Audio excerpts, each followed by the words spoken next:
Welcome students, চলে আসছি আজকের টপিকে। লাস্ট দিন আমরা কিন্তু বিস্তারিত লাস্ট দুটো ভিডিওতে কিন্তু এই গসের উপপাদ্যের প্রয়োগের কিন্তু ডিসকাস করছিলাম। যেমন লাস্ট তার আগে কন্ডাক্টরের কিছু গসের প্রপার্টি থেকে কন্ডাক্টরের কিছু বিহেভিয়ার, মানে গসের উপপাদ্য থেকে কন্ডাক্টরের কিছু বিহেভিয়ারই করলাম। তো তারপরের দিন খোলকের জন্য আর দীর্ঘ ডিজু তারের জন্য আমরা কোনো বিন্দুতে কিভাবে ইলেকট্রিক ফিল্ড বের করতে তড়িৎ প্রবাহ তা করলাম। আজকে মোস্ট ইম্পর্টেন্ট টপিক যেটা, যে অসীম বিস্তৃত যদি কোনো পাথ থাকে। এই কথাটা বলে দিই, অসীম বিস্তৃত মানে এমন না যে একদম ইনফাইনাইট লং হতে হবে, বিশাল বড় হতে হবে, সেটা নয়। সাপোজ কোনো একটা হচ্ছে, শুধু হাতে যদি বই থাকে, বইয়ের পাশ থেকে মানে যদি খুব কাছের দূরত্ব থাকে, তাহলে বইটাকে অনেক বিশাল দেখাবে, তাই তো? তার মানেটাই হলো যে অসীম বিস্তৃত কথার অর্থ হচ্ছে যে আমি যে দূরত্বটা নিব সেটা এই পাতের ক্ষেত্রফলের থেকে বেশি। এই অসীম কথাটাকে আমি এক্সপ্লেন করছি, যে পাতটা নিব, ওই পাতের ক্ষেত্রফলটা গ্রেটার দ্যান হয়ে যাবে যে দূরত্ব আমি নিতে চাইছি। এটাই হচ্ছে আমার সেই অসীম পাত হিসেবে ব্যবহার হবে। ঠিক আছে? তার মানে আমি যদি এখন যদি সাপোজ আমি হাতের থেকে এতটা দূরত্ব চলে যায়, তার দূরত্বটা অনেকটা বেশি হয়ে গেল, তাহলে সেক্ষেত্রে এটা অসীম পাত গণ্য হবে না। ঠিক আছে? সেজন্যই মাথায় রাখতে হবে দুটো। তো এই টপিকটা আগামী আমাদের ক্যাপাসিটারও খুব বেশি কাজে লাগবে। তো চলে আসছি টপিকে, যে অসীম পাতের জন্য কিভাবে আমরা ইলেকট্রিক ফিল্ড নির্ণয় করবো, তড়িৎ প্রাবল্য। তো তাহলে একটা অসীম পাত ড্র করি প্রথমে।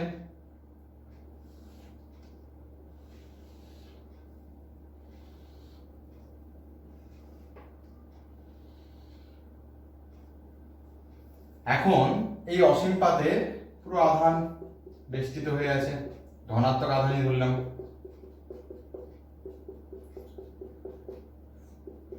পজিটিভলি চার্জ একটা পাত। ও হ্যাঁ, বলতে ভুলে গেলাম যে অসীম পাত দুটো কেসেস হতে পারে, একটা হতে পারে পরিবাহী হতে পারে, একটা অপরিবাহী হতে পারে। প্রথম ডিসকাশন, ফার্স্ট কেসটা হচ্ছে কেস 1, আমাদের ডিসকাশন হচ্ছে অপরিবাহীর জন্য। পাতটা আপাতত আমি ধরলাম অপরিবাহী, যেটা আমি বললাম যে পাতটা হচ্ছে অপরিবাহী, আর পাতটার আধান তলমাত্রিক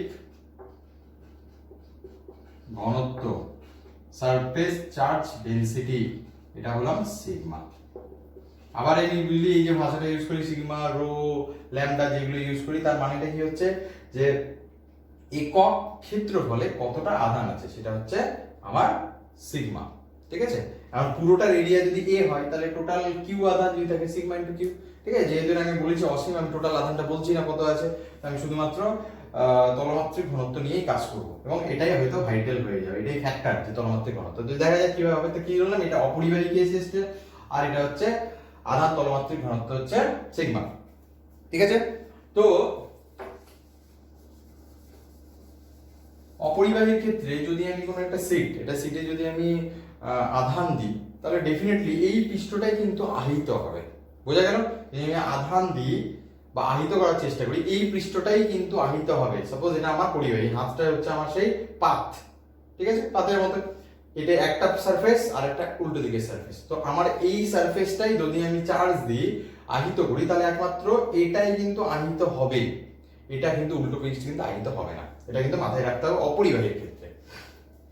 তাহলে কি করলাম, এবার ধরলাম এই পাতের জন্য আমি এই পাত থেকে আর দূরত্বে একটা বিন্দু আছে, এই পাত থেকে আর দূরত্বে আমার একটা বিন্দু আছে, এই বিন্দু পি বিন্দুর উপর আমি এটা পি বিন্দু, এই পি বিন্দুতে আমি তড়িৎ প্রাবল্যটা কত সেটাই নির্ণয় করি। তাহলে আমার টার্গেট কি, যে পি বিন্দুতে তড়িৎ ক্ষেত্র প্রাবল্য বা ই কত, এটাই আমার জানতে হবে। আর দূরত্বে আছে, ঠিক আছে, আর দূরত্বে আছে পি বিন্দু কত।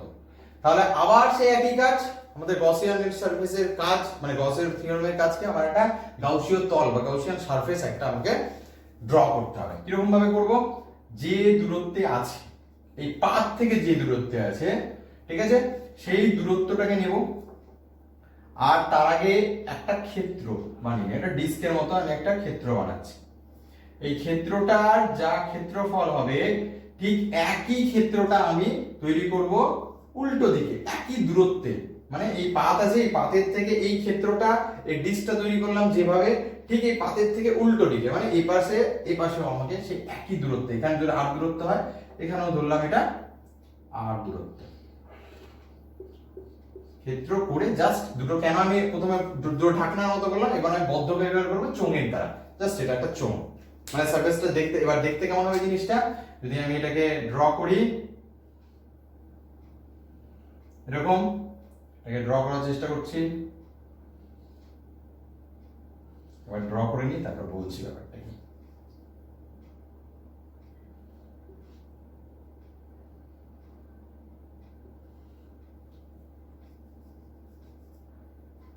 ঠিক আছে, এই পাথটা হচ্ছে ধনাত্মক আই, ঠিক আছে।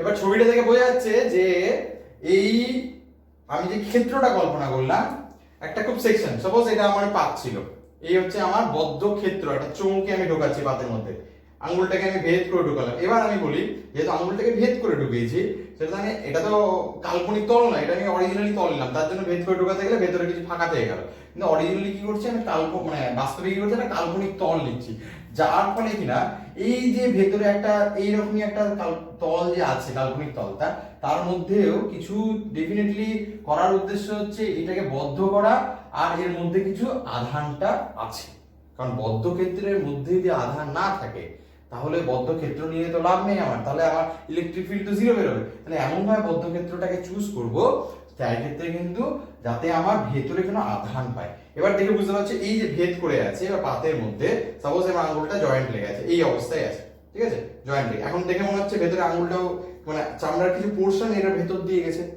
এই পাতের কিছু পোর্শন এটার ভেতর দিয়ে, কতটুকু পোর্শন, যে ক্ষেত্রটা আমি নিয়েছি একই ক্ষেত্র, সাপোজ এটা ধরলাম ডিএস এর ক্ষেত্রফল, এটারও ক্ষেত্রফল ভেতরেরটা হয়ে যাবে ডিএস, এটাও ডিএস ডিএস, তাই না। একটা সিলিন্ডারের ক্ষেত্রে, একটা চোঙের ক্ষেত্রে কি হয় যে আমার যদি এটা পুরো চোঙ থাকে, পুরোটাই তো এই আমার প্রস্থচ্ছেদের ক্ষেত্রফল এটা সবসময় সমান থাকে, তাহলে এই যে ক্ষেত্রফলগুলো প্রত্যেকটারই সমান। এবার আমি আবার বলি, এই যে পাত থেকে যদি এটা আর দূরত্বে হয়, এটা সাপোজ আমি এটার ডিসটেন্স লিখছি না, এটা যদি আর দূরত্বে হয়, একইভাবে পাত থেকে এই আর দূরত্বেই কিন্তু এইভাবে আমি এই পয়েন্টটা নেব, কেননা ইলেকট্রিক ফিল্ডের মানগুলো সেম হয়, সমদূরত্বে ইলেকট্রিক ফিল্ডের মান সেম, সিমেট্রিক্যাল বডি, সিমেট্রিক্যালের প্রপার্টি, আর অরিয় ক্ষেত্র রেডিয়াল। এবার সিমেট্রিক্যাল আর অরিয়র জন্য আমি বলেই দিতে পারবো, এই পাতের জন্য যেহেতু পজিটিভ পাত আছে, ইলেকট্রিক ফিল্ডগুলো কি বেরিয়ে যাবে, কারণ ধনাত্মক যদি আধান দিই তার জন্য কি ইলেকট্রিক ফিল্ডগুলো কেমন হবে, এইদিকে হবে, এদিকে হবে, বা উপরের দিকে হবে, মানে অ্যাকচুয়ালি বেরিয়ে যাবে, কিন্তু এটা যেহেতু পাত, মানে এটা যদি পাত, তার মানে অলওয়েজ কিন্তু ইলেকট্রিক ফিল্ড এইভাবে থাকবে, এইভাবে তো থাকছেই না, কারণ এটা পাতে তো থিন, একদম পাতলা, একেবারে পাতলা, তাহলে এর জন্য ডেফিনেটলি এটা। আর অডিও ক্ষেত্রের কনসেপ্টটা এরকম, এই পাতের থেকে লম্ব ভাবেই কাজ করবে, তাহলে ডেফিনেটলি ইলেকট্রিক ফিল্ডের ডিরেকশন কোন দিকে হয়ে যাবে, এই দিকে হয়ে যাবে, কাজ করবে ইলেকট্রিক ফিল্ডের ডিরেকশন। আবার এটার ক্ষেত্রে কি যাবে ইলেকট্রিক ফিল্ডের ডিরেকশন, ডিএস, এটা হয়ে যাবে ইলেকট্রিক ফিল্ডের ডিরেকশন।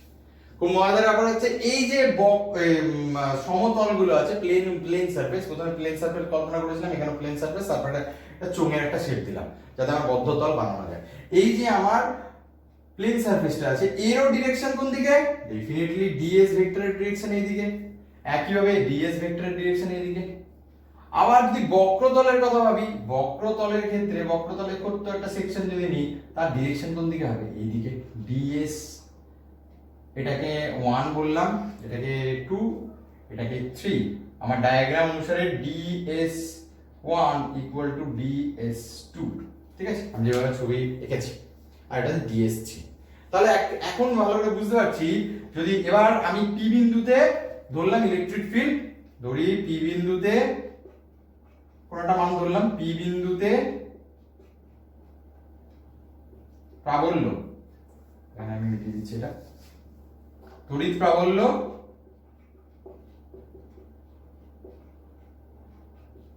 ই, ভেক্টর সাইনও দিয়ে দিলাম পি বিন্দুতে ধরে দিয়ে, তাহলে এই যে আমি বদ্ধ সারফেস পেলাম, আবার সে একই কাজ, আমার গসের থিওরেম কাজে লাগাবো। কি থিওরেম কি বলে, থিওরেম কি বলছে যে integration of E dot DS equal to হয়ে যাবে কত এর মধ্যে চার্জ বদ্ধ আছে ডিভাইডেড বাই এপসাইলন নট, তাই তো।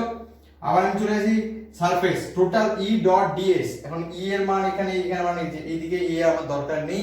আর সবচেয়ে বড় কথা হচ্ছে দেখবো এই সারফেসের জন্য কেমন ভাবে কাজ করে। তাহলে আমার শুধুমাত্র সারফেস গুলো নিয়ে কাজ। তাহলে আমি ইন্টিগ্রেশন অফ লিখে দিতে পারি, ইন্টিগ্রেশন অফ ইটা বাইরে বেরিয়ে চলে আসবে। ঠিক আছে, এখন বাইরে বের করছি না, একটু পরে কনস্ট্যান্ট ভ্যালু বলে যেহেতু বাইরে মানে ডট প্রোডাক্টটা আগে হোক তারপর। তাহলে কি লিখতে পারি, E D S one plus integration of E D S two plus এখানে বলছি plus integration of E D S two sorry 3 equal to Q by epsilon. এবার একটা জিনিস বলি, এই কিউ বাই এপসাইলন আমরা এতে কত চার্জ আছে, ক্ষেত্রফলটা তো জানা আছে ডিএস। ডিএস মানে কি, এটা ইকুয়াল টু আবার ডিএস, তিনটেই তো ইকুয়াল। প্রথমে বললাম এই ক্ষেত্র যা অঙ্কন করেছি এই ক্ষেত্র জানবে, এই ক্ষেত্র আমরা তিনটে ইকুয়াল। তাহলে ইকুয়াল টু, তাহলে ডিএস ক্ষেত্রের মধ্য দিয়ে কত ই হয়ে যাবে। তাহলে আমি এখান থেকে আমি ডিএস 1 ইকুয়াল টু ডিএস 2 দুটোই সরিয়ে দিলাম, কারণ DS 1 equal to DS 2 equal to DS তিনটেরই ভ্যালু। তাহলে একটু আগে কত বললাম, এর সারফেস চার্জ ডেনসিটি সিগমা, আধান তলমাত্রিক ঘনত্ব হচ্ছে সিগমা, মানে একক তলে একক ক্ষেত্রফলে আধানের পরিমাণ সিগমা। তাহলে ডিএস ক্ষেত্রফলে আধানের পরিমাণ কত হয়ে যাবে, sigma into DS divided by epsilon naught. ঠিক আছে, বোঝা গেল? এখানে আমি পরপর এটা না করে যে এই এটা তুলে দিচ্ছি। তাহলে আমার টোটাল আধানটা হচ্ছে এটাই, যে sigma DS by epsilon naught. তাহলে এটা বুঝলাম না। বাম পক্ষ এবার আমি কাজ করি E dot DS, E dot DS, E dot DS এটা সেম ভ্যালু আছে। এবার আমি এই ডট প্রোডাক্টটা কত হয়ে যাবে, এটা এই দুটো ক্ষেত্রের জন্য ই ডি ই আর ডিএস 1 বা ই ডিএস 2 দুজনেরই সেম, যেদিকে এরিয়া ভেক্টরের ডিরেকশন সেদিকে ইলেকট্রিক ফিল্ডের ডিরেকশন। তাহলে ডট প্রোডাক্টের ভ্যালু হয়ে যাবে ই ডিএস, সিম্পলি ই ডিএস। তাহলে কারণ cos 0 ডিগ্রি, তাহলে এই প্রথমটা হচ্ছে ই ডিএস প্লাস পরেরটাও সিম্পলি ই ডিএস, কোন আর ভেক্টর সাইন নেই, ডট প্রোডাক্টটা বেরিয়ে গেল, প্লাস এটা কত হয়ে যাবে ডিএস3 পুরো বক্রতল, ইলেকট্রিক ফিল্ডের পুরো বক্রতল। এই পেনটা হচ্ছে আমার পুরো বক্র, এই পেনটা পুরো বক্র। ইলেকট্রিক ফিল্ডের ডিরেকশন যদি বলি এই বরাবর আছে, যে কোনো তল বক্রতলে যে কোনো এরিয়া ভেক্টরটা কোন দিকে হবে, আঙুলের দিকে হবে, যে কোনো যেভাবে আমি তল নিতে হবে, বাইরে থাকলে এইভাবে হবে। তাই ইলেকট্রিক ফিল্ডের সাথে অলওয়েজ কত অ্যাঙ্গেল করবে, ইলেকট্রিক ফিল্ডের সাথে এই বক্রতলের অ্যাঙ্গেল অলওয়েজ কত হয়ে যাবে 90 ডিগ্রি। এই ইলেকট্রিক ফিল্ডের সাথে সবসময় বক্রতলের, এই গাউসিয়ান আমার তলটা আমি কল্পনা করেছি, এই বক্রতলের চোঙের বক্রতলটা, সমতল তো দুটো আছে আর একটা বক্রতল, বক্রতলের কোণ কত হয়ে যাবে, ইলেকট্রিক ফিল্ড বক্রতলের সাথে কত কোণ করবে 90 ডিগ্রি কোণ করবে। তাহলে ই ডট ডিএস এর ভ্যালু কত হয়ে যাবে, ই ডট ডিএস cos 90 0। তার মানে এটা equal to 0 equal to sigma DS by epsilon naught. ঠিক আছে, আর লাস্ট লাইনটা করি। ঠিক আছে, লাস্ট লাইনটা এই এটা লিখেই করছি। শেষ লাইনটা হচ্ছে আমার এটা কত হয়ে যাবে 2 E DS equal to sigma DS by epsilon naught. ঠিক আছে, এই কথাটা আমি মিটিয়ে দিচ্ছি এখন, হাইলাইটেড হয় কথাটা ভালো হবে। और ds ds simply same area component কেটে যাবে, e ইকুয়াল টু আমার বেরিয়ে আসলো সিগমা বাই 2 এপসাইলন।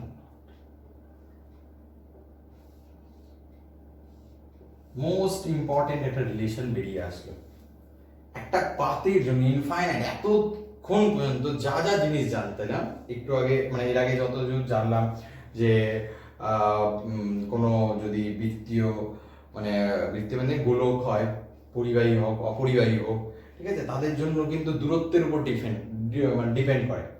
এখানে দেখতে পাচ্ছি দূরত্বের কোনো টার্মই নেই, আর বলে কোনো ফ্যাক্টরই নেই, E equal to only and only E sigma by 2 epsilon naught, শুধুমাত্র আধান তলমাত্রিক ঘনত্বের উপর ডিপেন্ড করছে আর কিছুই না। এপসাইলন নট তো কনস্ট্যান্ট ফ্যাক্টর একটা। আর যদি এটাকে আমি ভেক্টরিক্যালি দেখাতে চাই, তাহলে E vector equal to sigma by 2 epsilon naught R cap. R cap মানে যে ডিরেকশনে বলছি সেই ডিরেকশনেই ইলেকট্রিক ফিল্ডের ব্যাপারটা। মোস্ট ইম্পর্টেন্ট রিলেশন কিন্তু মনে রাখতে হবে, এটা কার জন্য হলো, এটা অসীম পরিবাহিত অসীম পাত তো বটে, পাতের দরুন, কিন্তু ডেফিনেটলি এটা অপরিবাহী। শুধু অপরিবাহিত হলে হবে না, অপরিবাহীর জন্য তো আবার কেন ইলেকট্রিক ফিল্ড তৈরি হয়ে যাবে? আহিত অপরিবাহীর দরুন, আহিত অপরিবাহী অসীম পাতের দরুন কিন্তু ইলেকট্রিক ফিল্ড হলো এটা। মাথায় থাকে যাতে অপরিবাহী, কেন অপরিবাহীর ক্ষেত্রে? কারণ একদিকেই চার্জ থাকে, তার জন্য এই যে ভেতরে যে কাল্পনিক তলটা নিয়েছিলাম একটাই দিকে কিন্তু চার্জ ছিল, এই দিকে কিন্তু আসলো না। পরের সেকশনে দেখবো যখন আমরা পরিবাহীতে আসবো তখন দেখবো কি ডিফারেন্সটা চলে আসছে। তাহলে আশা করি বোঝা গেছে জিনিসটা যে কিভাবে অসীম পাতের জন্য কিভাবে ইলেকট্রিক ফিল্ড হয়। খুব ইজি, কোনো মানে জটিলতার প্রশ্ন নেই, এবং কোনো ভাবেই কিন্তু কোনোভাবে তোমরা ভাববে না এটা কোথা থেকে একটা গাউসিয়ান তলটা ধরা কিন্তু চ্যালেঞ্জিং। গাউসিয়ান তলটা প্রথম কিন্তু তোমাদের জন্য বলে রাখি যে বুঝতে পারবে না যে কেমন হয়, যত প্র্যাকটিস করতে থাকবে খুব ইজি হয়ে যাবে। কেমন বুঝতে পারছি? একটা মোরাললেস কি হয় যে আমরা শেপ হিসেবে ডিপেন্ড করি, মানে শেপ হিসেবে ডিটারমাইন করি, মানে যদি এর আগে যখন তার করেছিলাম তার জন্য সিলিন্ড্রিক্যাল শেপ নিয়েছিলাম, যখন গোলক করলাম তার জন্য গোলাকার শেপ নিয়েছিলাম, এখন পাত করেছি আমি, এটাতে কিন্তু সিলিন্ডার না ধরেও করতে পারতাম, এটাই কিন্তু আমি এটা পাত, তো আমি একটা ঘনকের মধ্যে 3D শেপ, আমি ঘনকের মধ্যে এই পাতটাকে ঢুকিয়ে মানে কিছু অংশ ঢুকিয়েও আমি করতে পারতাম। ডায়াগ্রামটা একটু ডিফিকাল্ট, রেজাল্ট সেম আসতো, কিন্তু মোরাললেস বেশিরভাগ আমাদের এইভাবেই পাঠ্যপুস্তকগুলোতে করে দেওয়া থাকে, তার জন্যই কিন্তু তোমার এটা আরো ইজি হয়, তার জন্যই করে দেওয়া। ঠিক আছে, ওইভাবেও হবে কিন্তু, কারণ গাউসীয় তল সিলেক্ট করাতেও কি সিলেক্ট করেছেন আমার চয়েস, ক্যালকুলেশনটা ঠিকঠাক করলেই হলো। ঠিক আছে, এমন না যে সিলেকশনের উপরই সবকিছু ডিপেন্ড করছে, কিছু কেসেসে, কিন্তু বেশিরভাগ ক্ষেত্রে আমরা কিন্তু দেখে রাখবো যা সেফ সেই ক্ষেত্রে কিন্তু আমরা তলটা নিতে পারবো। ঠিক আছে, আমি পুরো ছবিটাকে মেটাচ্ছি না, আমি আপাতত এইগুলো মেটাই।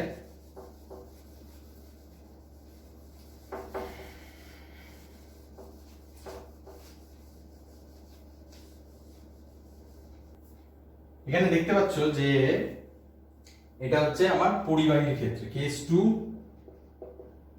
পরিবাহী,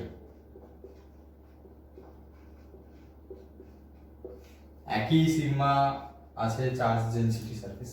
এবার একটা জিনিস বলি, আমি যদি পরিবাহীর ক্ষেত্রে ছবিটা একটু আলাদা করলাম, কারণটা বোঝাতে চাইছেন, দুটো তল আমি আলাদা করে বোঝানোর চেষ্টা করলাম, কারণ পরিবাহীর ক্ষেত্রে দুটো তল আমার আলাদা বোঝানোর ফান্ডা কনসেপ্ট সেম, সব সেম, কিছু আলাদা নেই, শুধু ফ্যাক্টরটা একটাই করছে, যেহেতু পরিবাহীর ক্ষেত্রে যদি আমি আধান দিই, আধানটা কোথায় যাবে? ভেতরের জায়গায় যাবে।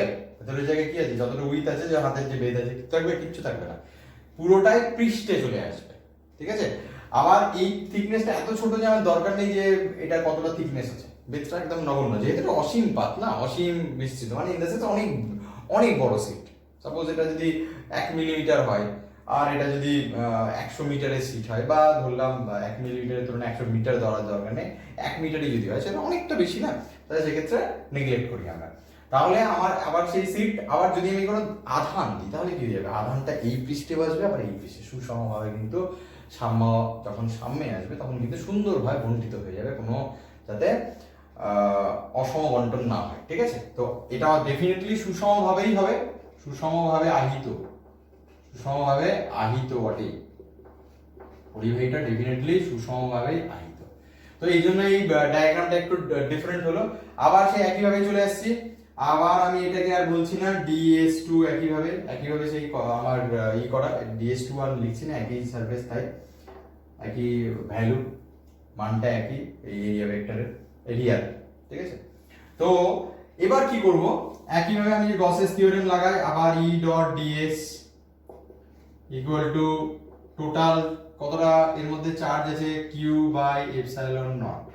ঠিক আছে, সিমিলারলি আমি আবার করি যে EDS প্লাস আবার EDS প্লাস EDS1, যেটার ভ্যালু 0 হবে, ইকুয়াল টু Q/3ε0। তাহলে একইভাবে এই দুটোর ভ্যালু ডট প্রোডাক্টে যেহেতু cos 0 ডিগ্রি থাকবে, আর DS1 সরি DS1 ছিল না, DS3 এই বক্রতলের জন্য, বক্রতলের দরুন টোটাল ফ্লাক্স হয়ে যাবে 0, একমাত্র এই সমতল সারফেসের জন্যই ফ্লাক্স থাকবে। ডিরেকশন বা কোনো কিছুই পরিবর্তন না, শুধু পরিবর্তন একটা জায়গাতেই হবে।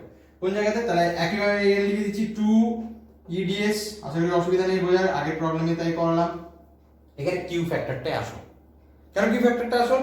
এখন টোটাল এই বদ্ধ ক্ষেত্রের মধ্যে কতটা, এই যে ক্ষেত্রটা ঢুকলো এর মধ্যে কতটা চার্জ থাকবে? ডেফিনেটলি এখানে যা চার্জ আছে প্লাস এখানে যা চার্জ আছে, দুটো পৃষ্ঠে কিন্তু চার্জ আছে। তাহলে এখন এই কিউ এর ভ্যালু হয়ে যাবে, এই কিউ এর ভ্যালু কত হয়ে যাবে? একটা পৃষ্ঠে মানে এই পৃষ্ঠটাতে যত চার্জ আছে, কত চার্জ আছে, সিগমা যদি সারফেস ডেনসিটি হয়, charge density into DS area, plus আবার এই পৃষ্ঠে যা চার্জ আছে আবার এই পৃষ্ঠেও যা চার্জ আছে, কত চার্জ আছে ইকুয়ালি তো ডিস্ট্রিবিউট হয়ে যায়, সিগমা ডিএস। তাহলে আমার কিউ ইকুয়াল টু কি হয়ে যাবে? 2 সিগমা ডিএস। তাহলে আমি এখানে কি লিখে দেবো? Q equal to 2 sigma DS by epsilon. এখান থেকে দেখতে পাচ্ছি আমার ভ্যালু ডিফারেন্ট চলে এসেছে, 2 কেটে গেল, ডিএস ডেফিনেটলি কেটে যাবে, E equal to sigma by epsilon naught. যদি ভেক্টর টার্মে দিয়ে দিই আবার একই ভাবে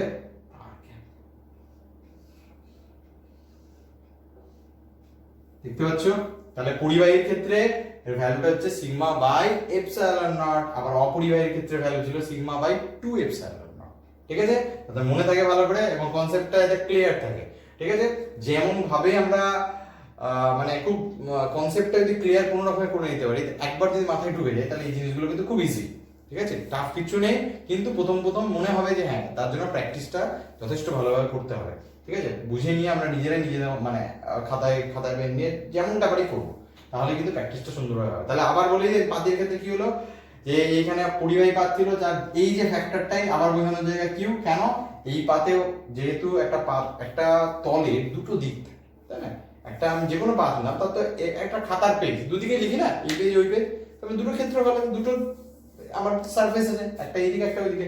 তো অপরিবাহীর ক্ষেত্রে কি ছিল, ওর ক্ষেত্রেও দুটো আমার অবশ্যই, কিন্তু আমি একটা দিকে আমি আধান দিতে পেরেছিলাম, আধান দিলাম, আর একটা দিকে আধান দিই, মানে আধান দিলে তো আমার এখানেই থাকবে না। অপরিবাহীর ক্ষেত্রে আধান দিলে যেখানেই থাকবে, অপরিবাহী তো পরিবহনই করে না, কিন্তু পরিবাহীর ক্ষেত্রে যেই আধান দিলাম ও পুরো পৃষ্ঠ জুড়ে সুষমভাবে বন্ধিত হয়ে গেল, তার জন্য দুটো পৃষ্ঠেই কিন্তু আধান আছে। কেউ যদি জিজ্ঞেস করে সিগমা আমি ধরে রেখেছি এর ক্ষেত্রেও যায় ওর ক্ষেত্রেও যায়, অতএব সিগমাটা ফ্যাক্টর নয়। সিগমা যদি চেঞ্জ হয় তাহলে ডেফিনেটলি ভ্যালু চেঞ্জ হবে। ঠিক আছে, তাহলে বোঝা গেল। তাহলে এটা হচ্ছে আমার আবার সেই পরিবাহীর ক্ষেত্রে এই ভ্যালুটা, আর অপরিবাহীর ক্ষেত্রে ভ্যালুটা কি ছিল? E equal to sigma by 2 epsilon naught. এটা কার জন্য ছিল? এটা অপরিবাহীর জন্য ছিল। অপরিবাহী অসীম বিস্তৃত পাতের দরুন আমার ইলেকট্রিক ফিল্ড এই ডিরেকশনে কাছে, ডিরেকশন তো সেম থাকছেই। ঠিক আছে, তাহলে আসলে অসুবিধা নেই পরিবাহী আর অপরিবাহী। ঠিক আছে, অপরিবাহীর ক্ষেত্রে আমার ভ্যালুটা এটা, আর পরিবাহীর ক্ষেত্রে কিন্তু এই ভ্যালুটা অপরিবাহীর ক্ষেত্রে যাবে দ্বিগুণ হচ্ছে। কারণটা হচ্ছে কারণ দুটো তলেই চার্জ থাকছে, এই জন্য দ্বিগুণ হচ্ছে। ঠিক আছে, এবার এই দুটো কনসেপ্ট বোঝার পরে আমি একটু প্রবলেমের যাচ্ছি, যেহেতু ভিডিওটা ছোট বানিয়েছি তার জন্য জাস্ট আমি একটা প্রবলেম ডিসকাস করে সুন্দরভাবে যাতে তোমাদের মাথায় ঢুকে যায়, এবং পরবর্তীতে যখন ক্যাপাসিটার করা হবে তাতে যাতে কোনো অসুবিধা না হয়। ঠিক আছে, এই পাতটা আমি শেপে করে দেখালাম, এরপরে আমি সিম্পল ভাবে কিন্তু পাতটাকে দেখানোর চেষ্টা করবো। হ্যাঁ, তাহলে এখন যদি বলা হয় তো একটা প্রবলেমের মতোই করি। এখন ধরো এই একটা পাত আছে, ঠিক আছে, আমি পাতটাকে একটা সিম্পলি লাইন দিয়ে করছি। এই একটা পাত আছে, এই পাতটাকে আমি আবার বলি এটা অপরিবাহী। ঠিক আছে, একে আমি ধনাত্মক আধানে আহিত করেছি, ঠিক আছে, ধনাত্মক আধান। আরেকটা পাত আছে, তাকেও আমি ধনাত্মক আধানে আহিত করেছি। তাহলে বোঝা যাচ্ছে একদিকেই আছে আধান এটা। এখন তিনটে ক্ষেত্র সৃষ্টি হচ্ছে, একটা হচ্ছে 1 নম্বর এটা রিজিয়ন, এটা 2 নম্বর রিজিয়ন, এটা 3 নম্বর রিজিয়ন, তিনটে ক্ষেত্র সৃষ্টি হয়েছে। এখন যদি বলা হয় যে যেহেতু জানোই এখানে কিছুই জানতে হবে, ইলেকট্রিক ফিল্ডের ভ্যালু শুধু আমরা যদি পাতগুলোর দুটোরই পাতের সারফেস চার্জে সিগমা বলে দিই, তাহলে যদি বলে 1 নম্বর 2 নম্বর 3 নম্বর তিনটে রিজিয়নে আমার ইলেকট্রিক ফিল্ডের ভ্যালু কত বের করো, খুব সিম্পলি বের করতে হবে, খুব একটা কঠিন হবে না। এইটাতে ইলেকট্রিক ফিল্ডের ভ্যালু কত হবে দেখো, এই পাতের জন্য এই বিন্দুতে এখানে যে বিন্দুটা থাকবে তার জন্য এই পাতের নাম দিচ্ছি আমি এবি, ঠিক আছে, নামগুলো দিচ্ছি এবি পাত আর এটা দিচ্ছি সিডি পাত। তাহলে এই পাতের জন্য এবি পাতের জন্য এই বিন্দুতে ইলেকট্রিক ফিল্ড ই এবি মান তো সেম হবে, সিগমা বাই এপসাইলন নট, তা তো দূরত্বের উপর ডিপেন্ড করছে না, এটা হচ্ছে এই দিকে কাজ করবে, তাই তো। আবার এই পয়েন্টে এই পাতের জন্য আবার একটা ইলেকট্রিক ফিল্ড এই দিকে কাজ করবে, এটা কি ই ডিউ টু সিডি পাত। বোঝা গেল কেন দুটো অ্যারো লিখলাম? এবি পাতের জন্য এই বিন্দুতে তো ইলেকট্রিক ফিল্ড ভিএবি, আবার সিডি পাতের জন্য এই বিন্দুতে তো ইলেকট্রিক ফিল্ড আসবে, তার জন্য ভিএবি। তাহলে টোটাল কত হয়ে যাবে? এই অপরিবাহীর জন্য কত ছিল? Sigma by 2 epsilon naught plus sigma by 2 epsilon naught equal to হয়ে গেল সিগমা বাই এপসাইলন নট। এই প্রান্তে দেখি এবার ভেতরের প্রান্তে কেমন হয়ে আছে। ভেতরে একটা বিন্দু নিলাম, এই বিন্দুর জন্য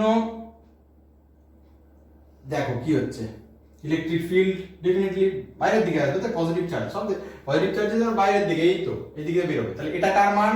ই এবি এর মান এই দিকে। একইভাবে সিডি এর মান যদি দেখি আবার সেই বাইরের দিকে হবে, তো সিডি এর মান কোন দিকে হবে? এই দিকে হবে। এটা কার জন্য হবে?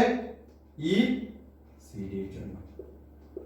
দুটোর মান তো সিগমা বাই 2 এপসাইলন নট প্রত্যেকটার মান, কিন্তু মাঝে সাইনটা কি বসবে? প্লাস না মাইনাস? এখানে প্লাস কেন বলবো? দুটো একই দিকে। এখানে মাইনাস কেন বসবে? দুটো ডিফারেন্ট দিকে, তাহলে এখানে মাইনাস বসবে।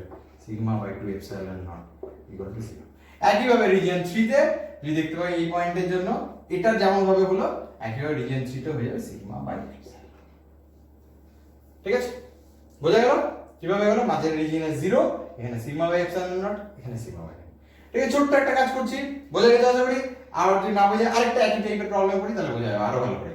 ঠিক আছে, এখন যদি যেটা ক্যাপাসিটরের ক্ষেত্রে আমরা খুব ভালো করেই করে থাকি যে প্রবলেমটা, ঠিক আছে, এখন একটু বুঝে গেলে ক্যাপাসিটর বুঝতে আরো সহজ লাগবে।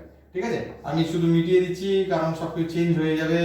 কারণ যদি এটা পজিটিভলি আহিত করলাম, মানে ধনাত্মকে আহিত করেছি পাতে, এটাকে আমি নেগেটিভলি আহিত করে দিচ্ছি, ঋণাত্মক আহিত করে দিচ্ছি, তাহলে কি হয়ে যাবে দেখি। আবার চলে আসি তিনটে রিজিয়ন 1 2 3 যেমন আছে, 1 2 3 তিনটে রিজিয়ন আছে। ঠিক আছে, তাহলে আবার আসি এই পয়েন্টে P1 বিন্দুতে। এখানে P1 বিন্দু আছে, এখানে আমি ধরলাম একটা P2 বিন্দু নিব, এখানে ধরলাম P3 বিন্দু। তিনটে বিন্দুতে দেখবো কত কত আবার ইলেকট্রিক ফিল্ড। এই বিন্দু যদি তত দূরত্বই করে রিজিয়নই বললাম, কারণ এই পয়েন্টটা এখানে থাকবে এখানে থাকবে, কোনো ফিল্ডের মানে ভ্যালু নেই, মানে ভ্যারি করবে না, কারণ কোনো আর এর ফ্যাক্টরই নেই, ডিসটেন্সের সাথে কোনো ডিপেন্ডই হয় না। ঠিক আছে, তাহলে P1 বিন্দুতে কত ইলেকট্রিক ফিল্ড হবে দেখি। তাহলে P1 বিন্দুতে VAB এর জন্য কোন দিকে হবে? যেদিকে ডিরেকশন ছিল, এই যে ডিরেকশনটা দিয়ে রেখেছিলাম, তাহলে ইলেকট্রিক ফিল্ড এদিকেই হবে EAB এর জন্য পজিটিভ, তো এদিকে আসবে এদিকে। এবার এই বিন্দুতে এটার জন্য ইলেকট্রিক ফিল্ড কোন দিকে হবে? নেগেটিভের ক্ষেত্রে কি হয়? সবসময় নেগেটিভ চার্জে থাকে, ইলেকট্রিক ফিল্ডের ডিরেকশন কেমন হয়? এরকম হয়। পজিটিভ চার্জ থাকলে ডিরেকশন কেমন হয়? এইরকম হয়, তাই তো। নেগেটিভের ক্ষেত্রে নেগেটিভের দিকে সবসময় ঢোকে, তার মানে অ্যারোটা সবসময় এই দিকে বরাবরই হবে। তাহলে এই যে পি বিন্দুতে অ্যারোটা দিয়ে দিলাম এই বরাবর, এটা কার জন্য হলো? ভি এই সিডি এর জন্য হলো। সিডি পাতের জন্য অ্যারো এই বরাবর, এই পাতের জন্য আগে। তাহলে কত হয়ে গেল? সিগমা বাই 2 এপসাইলন নট ছিল ভ্যালু তো একটাই আছে, sigma by 2 epsilon naught minus. কেন মাইনাস সাইন হলো? আবার সেই এই দিকে একটা অ্যারো, এই দিকে একটা অ্যারো। তাহলে মাঝের রিজিয়নটাতে কি হয় দেখি। মাঝের রিজিয়নটা যে কোনো একটা পয়েন্ট, এটার জন্য কত হবে? ডিরেকশন এই দিকে। এটা কার জন্য বললো? ই এবি এর জন্য। মাইনাসে কি ইলেকট্রিক ফিল্ডের ডিরেকশন ঢুকবে, তাহলে আবার দেখি একটা ডিরেকশন হয়ে গেল। এটা কার জন্য? ই সিডি এর জন্য। তাহলে এখানে ভ্যালু কত হয়ে গেল? Sigma by epsilon 2 epsilon plus sigma by 2 epsilon equal to sigma by epsilon. Region 2 তে আমি কত ভ্যালু পেলাম? Sigma by. সিমিলারলি রিজিয়ন 3 তেও এর মতই, এই পয়েন্টের জন্য যদি দেখি ইলেকট্রিক ফিল্ড নেগেটিভের জন্য এদিকে ঢুকবে কত? ই সিডি এর জন্য এদিকে, পজিটিভের জন্য কি বের হচ্ছে? তাহলে এইদিকে, তাহলে এটা হচ্ছে ই এবি। তাহলে আলটিমেটলি আবার মান হয়ে যাবে sigma by 2 epsilon minus sigma by 2 epsilon. তার মানে দেখতে পেলাম এখানে পজিটিভ, মানে দুটো বিপরীত যদি আহিত করে দিই, দুটো আমি পাথকে, অপরিবাহী পাথকে, তাহলে দেখতে পাচ্ছি তার মধ্যবিন্দুতে মধ্যবিন্দুটা মধ্য অঞ্চলে মানে মাঝের রিজিয়নে ইলেকট্রিক ফিল্ডের মান হচ্ছে অ্যাজ ইফ ওই যে দুটোকে মাল্টিপ্লাই করে 2 দিয়ে মাল্টিপ্লাই করলে যা হয় মানে অ্যাকচুয়ালি কন্ডাক্টরের ক্ষেত্রে যা হয়েছিল পরিবাহীর ক্ষেত্রে যা হয়েছিল সিগমা বাই এপসাইলন সেটা হচ্ছে, আর বাকি কিন্তু দুপাশেই কোনো ইলেকট্রিক ফিল্ড থাকছে না, যেটার ফেনোমেনা কিন্তু পরে আমরা পড়বো এটা ক্যাপাসিটরের ক্ষেত্রে। এটা এখন বোঝালাম, পরে আবার ক্যাপাসিটর যখন হবে আরেকবার এই জিনিসটা বোঝা যাবে। বেসিক কনসেপ্টটা বোঝা গেছে। একটু আগে পজিটিভ করেছিলাম, তাহলে কি হয়েছিল মাঝের দুটো রিজিয়নেই ছিল সিগমা বাই এপসাইলন আর ভেতরের অঞ্চলে ছিল 0। আবার যদি নেগেটিভও করবো সেম কাজ হবে, এখানে সিগমা বাই এপসাইলন মাঝের অঞ্চলে হয়ে যাবে 0। কিন্তু যেহেতু আবার এখানে পজিটিভ নেগেটিভ করে দিলাম তাহলে এখানেই হয়ে যাবে সিগমা বাই এপসাইলন মানে ম্যাক্সিমাম ইলেকট্রিক ফিল্ড ইন্টেন্সিটি, আর বাকি এই দুই রিজিয়নে কোনো ইলেকট্রিক ফিল্ড নেই। ঠিক আছে, আশা করি তোমাদের বোঝা গেল জিনিসগুলো অসীম পাতের দরুন এই অ্যাক্টিভিটিগুলো। তো এটা একটা প্রবলেম ওরিয়েন্টেডই কাজ হলো। তো নেক্সট আমি যবে নেক্সট ভিডিওটা দিচ্ছি তার আগে পর্যন্ত এই যে গসের এতগুলো অ্যাপ্লিকেশন, এই অ্যাপ্লিকেশন সুন্দর করে নিজেরা একটা মাথার মধ্যে কিভাবে নেবে বা মাথার মধ্যে in the sense concept wise কিভাবে ভালো করে বুঝবে সুন্দরভাবে প্ল্যানিং করে এটা কিন্তু রেডি করে না। যত বারবার এগুলোকে রিভাইজ দিতে থাকবে তত কিন্তু মাথায় থেকে যাবে। কারণ এখন যা পড়ছি যেহেতু 12 সিলেবাসটা হিউজ, ঠিক আছে, তার জন্য কিন্তু পরে যেতে যেতে অনেকটা ভুলে গেছি এই জিনিসটাতে না হয় বেসিক কনসেপ্টটাতে মাথায় রাখে কেন হ্যাঁ এই রিজনে হয়েছিল, এখন ভ্যালুটা কত হয়েছে ভুলে যেতে দেবো কিন্তু আমি ভ্যালুটা তো বের করতে পারবো, আমার তো ব্যাপারটা যাতে জানা থাকে। ঠিক আছে, তাহলে ভালোভাবে প্র্যাকটিস করো গসের ইগুলো। নেক্সট আমরা নতুন টার্ম কিছু বিভবের সম্বন্ধে জানবো। ঠিক আছে, আস্তে আস্তে আমরা ইলেকট্রোস্ট্যাটের অনেক দূর এগিয়ে গেছি। তো তারপরে আমাদের প্রবলেম ওরিয়েন্টেড কিছু ক্লাস হবে। ওকে।